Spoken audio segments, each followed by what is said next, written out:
But just to sum up Australia's campaign, as we did, not quite with the heavy heart that we did with Team India, but Australia will look back and say that they had their moments, they were going to be top of the group.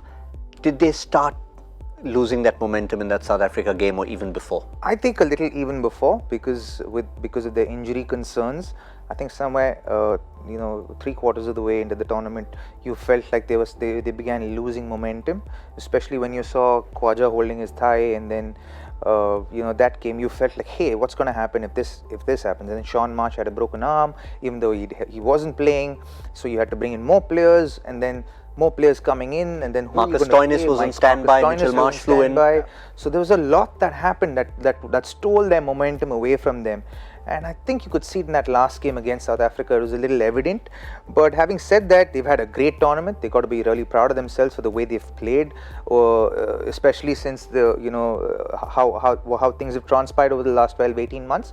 Having said that, they should be really, really proud of the way they've played. They played a great tournament. Unfortunately, they were too top order dependent, and their bowling came good as well. But I think after that 5-wicket haul from Behrendorff, he didn't really do much for Australia. Mitchell Starc again being that lone guy who was getting all the wickets for them. So I think they would feel hard done, but they would really be proud of their effort in this World Cup.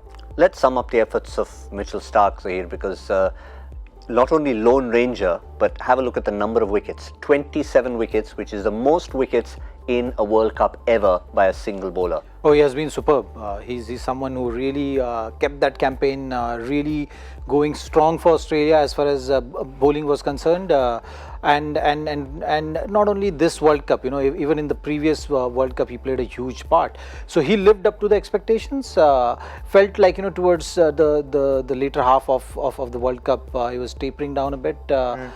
Looked like there was some kind of concern which he had. Yeah, we saw him holding his leg. Looked like little fatigue was creeping in. But when you look at that numbers, it didn't really have any off days kind of outing as far as World Cup is concerned. Today's game you can't really count, because Australia was way short of the pass score today on this track, and when you know that you're chasing something which is way below par, batsmen do get a better of you and look to put that kind of pressure, play with that much more freedom, which was the case today.